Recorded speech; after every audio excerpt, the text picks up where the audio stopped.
आप सभी साथियों को मेरा नमस्कार। साथियों, आइए देखते हैं शिक्षा विभाग एवं रोजगार से संबंधित आज की कुछ बड़ी अपडेट। तो पहली अपडेट है कि सरप्लस समायोजन को लेकर के, जी हाँ, सरप्लस और समायोजन की लिस्ट अभी तक जारी नहीं हुई है और शासन से जो आदेश जारी हुआ था सचिव स्तर से, उसके हिसाब से जो है 24 तारीख से आवेदन की प्रक्रिया शुरू होनी थी, लेकिन अभी तक जो है लिस्ट जारी नहीं हुई है। इसको लेकर के शिक्षक साथी लगातार इंतजार कर रहे हैं और अब जो है स्थिति ये बन रही है कि समायोजन का जो आदेश जारी हुआ था वो संशोधित होना होगा, क्योंकि अभी तक लिस्ट ही जारी नहीं हो पाई है। तो संशोधित समय सारणी अब जारी होगी। जैसे कोई भी अपडेट आएगी आप सभी को हमारे यूट्यूब चैनल शिक्षा विभाग की ओर से प्रोवाइड कराई जाएगी। वहीं स्कूलों के विलय पर लगी अंतरिम रोक। जी हाँ, स्कूलों के विलय पर कल जो है सुप्रीम कोर्ट में और हाई कोर्ट में सुनवाई थी। वहाँ पर सुप्रीम कोर्ट में सुनवाई हुई और उसको जो है हाई कोर्ट के लिए भेज दिया गया। हाई कोर्ट में सुनवाई हुई तो हाई कोर्ट में जो है अंतरिम रोक लगाई गई है।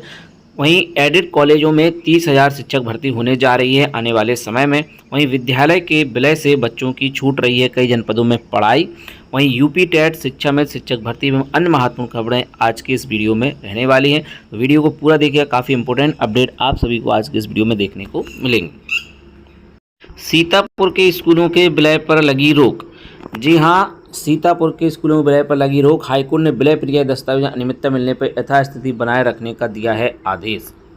पूरी अपडेट आप देखें। सीतापुर के परिषदीय स्कूलों में विलय पर फिलहाल रोक लग गई है। इलाहाबाद हाईकोर्ट की लखनऊ पीठ ने विलय प्रक्रिया में उजागर अनियमितताओं को तहत सीतापुर स्कूलों में विलय पर यथास्थिति बनाए रखने का आदेश दिया है।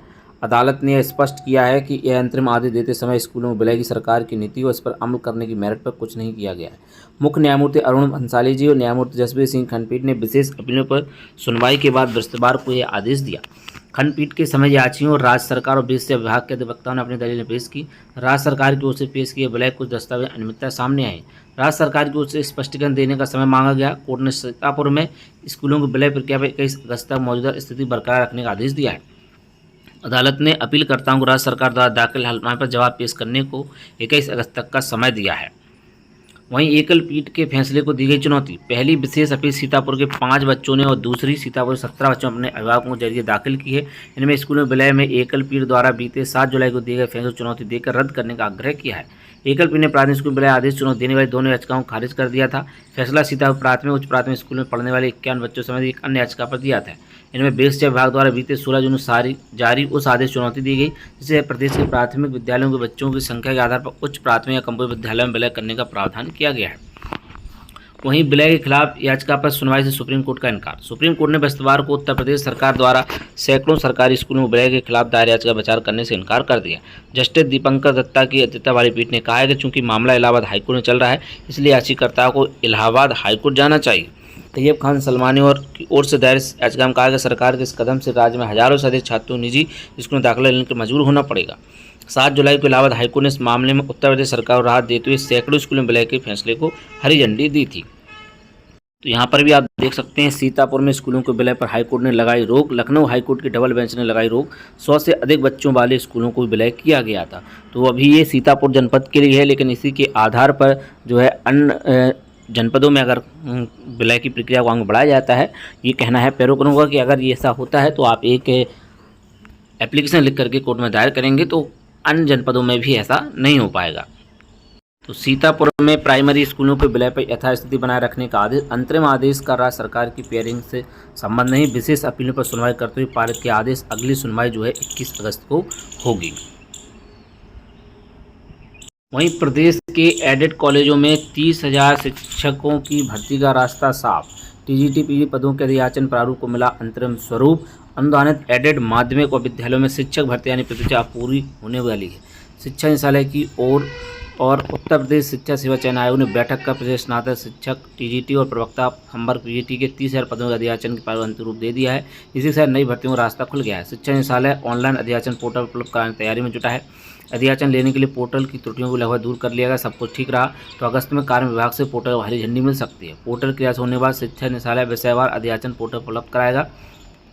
माध्यमिक से लेकर एडेड माध्यमिक विद्यालय, एडेड महाविद्यालय, अल्पसंख्यक कॉलेज सहित कुछ और शिक्षण संस्थानों में शिक्षक भर्तियां करने के कटे उत्तर प्रदेश शिक्षा सेवा चयन आयोग के साथ नई शिक्षा भर्ती देना बड़ी चुनौती बना हुआ है। भर्ती की मांग को लेकर प्रतियोगी कई बार शिक्षा सेवा चयन आयोग के बाद धरना प्रदर्शन कर चुके हैं।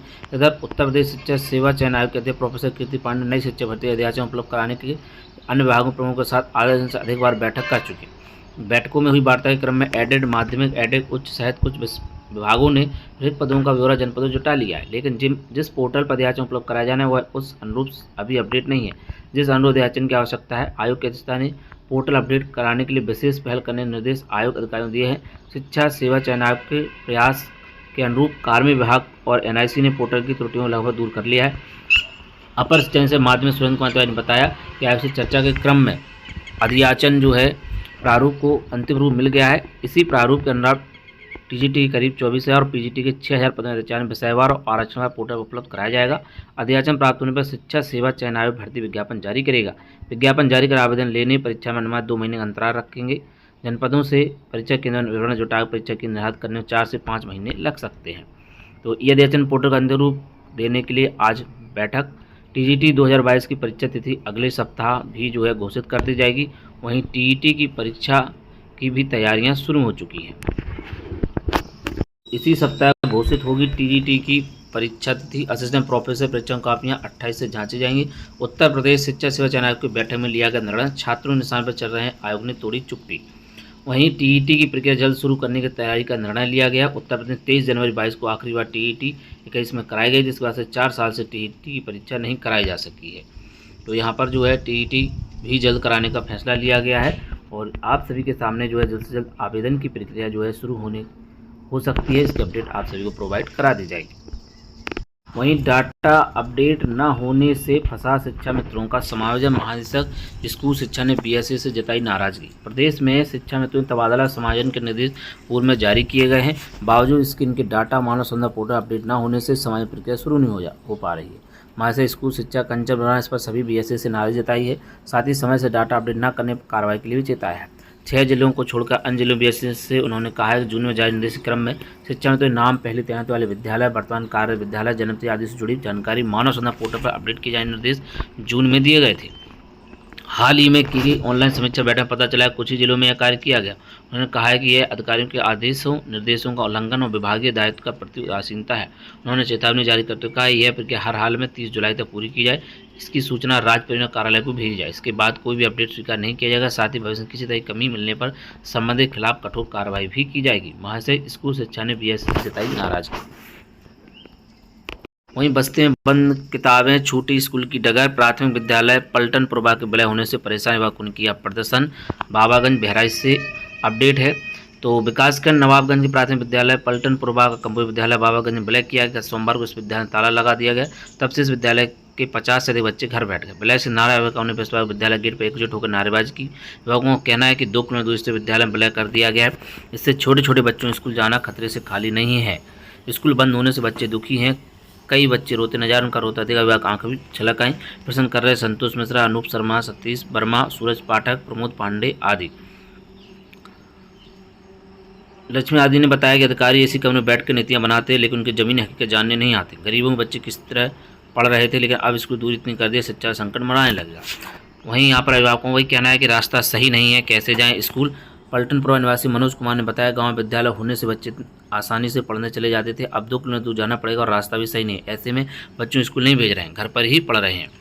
मजदूरी करने जाएं या बच्चों को छोड़ने। बेजू पंडितपुरा निवासी सतीश कुमार ने बताया गाँव के अधिकांश लोग मजदूरी या खेती किसानी परिवार का भरण पोषण करते हैं।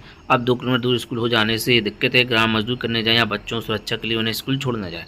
पास में राष्ट्रीय राजमार्ग, हादसे का खतरा। बेजू पंडितपुरा निवासी सूरज पाठक ने बताया कंप्यूटर विद्यालय बाबागंज राष्ट्रीय राजमार्ग के पास है। ऐसे में छोटे छोटे बच्चों के बहक कर वहां जाने और हादसे का शिकार होने की संभावना है। ऐसे में बच्चों को स्कूल भेजना खतरे से खाली नहीं है। वहीं राधेश्याम वर्मा खंड से अधिकारी नवाबगंज कहना है सरकार की नीतियों का पालन करवाना हम सभी की जिम्मेदारी है। अभिभावकों को विलय की जानकारी देते हुए जागरूक किया जा रहा है। जल्दी अभिभावक बच्चों को विलय वाले स्कूलों में भेजेंगे। वहीं 12 बच्चों ने स्कूल जाना किया बंद, अभिभावक भेजने को तैयार नहीं। 8 दिन पूर्व भट्टपुरबा का स्कूल नारायणपुरा में होगा विलय। 18 बच्चों में सिर्फ 6 ने नए स्कूल में जाना किया प्रारंभ, शेष नहीं। खंड शिक्षा अधिकारी दीप्ति रिझाई का कहना है कि भट्टपुरबा का स्कूल बंद नहीं हुआ है, वहाँ बाल वाटिका चलाई जाएगी। अच्छे से ज्यादा अभिभावक बच्चों को नए स्कूल में भेजें, सभी सुविधाएं निःशुल्क दी जाएंगी। यदि प्रशासन की तरफ से एक गांव से दूसरे गांव के लिए वाहन सुविधा दे दी जाए तो बच्चों भेजने कोई परेशानी, रोज इतनी दूर छोड़ने की दिक्कत है। हमारे गांव में स्कूल था तो बच्चे भेजते थे, अब स्कूल दूर है इसलिए नया स्कूल खुलने का इंतजार कर रहे हैं। अकेले बच्चों को इतनी दूर कैसे भेजें, तो ये जो है अभिभावकों का कहना है। वहीं LT ग्रेड भर्ती में विज्ञान के सर्वाधिक 1337 पद। राजकीय विद्यालयों में 7406 पदों के लिए आवेदन 28 जुलाई से। लोक सेवा आयोग 7 साल बाद करने जा रहा है भर्ती। गणित, कंप्यूटर, हिंदी और अंग्रेजी विषयों में बम्पर पद। यहाँ पर आप देख सकते हैं विषयवार रिक्त पदों का ब्यौरा। हिंदी, अंग्रेजी, सामाजिक विज्ञान, जीव विज्ञान, गणित, उर्दू, कंप्यूटर, संस्कृत, कला, संगीत, वाणिज्य, शारीरिक शिक्षा, गृह विज्ञान, कृषि। तो ये जो है पद बताए गए हैं और इतने पदों पर ये भर्ती होने जा रही है। राजकीय विद्यालयों में LT ग्रेड सहायक अध्यापक भर्ती 28 जुलाई से आवेदन शुरू होने जा रहे हैं। स्कूलों के विलय में फंसी 25% बच्चों की पढ़ाई। सुरक्षा संघ विद्यालय दूर से अभिभावक खींच रहे कदम। विलय की व्यवस्था से शिक्षक भी अंदर से नाखुश दिख रहे हैं। 50% बच्चे विलय किए गए स्कूलों में नहीं जा रहे हैं पढ़ने। नहर के रास्ते बच्चों भेजने के लिए तैयार नहीं अभिभावक। 8 में आधे की पूरी हो सकी विलय की प्रक्रिया। तो बहराइच जनपद से अपडेट है। तो स्कूलों को विलय से जो है कुछ जगह समस्याएं भी अधिक आ रही हैं। जिले में विलय किए जाने वाले विद्यालयों में पंजीकृत छात्रों की उस विद्यालय लाने के लगातार प्रयास किए जा रहे हैं। शिक्षकों को संपर्क कर उनके विद्यालय जोड़ने के निर्देश दिए गए हैं। लगातार ऐसे बच्चों की संख्या बढ़ रही है।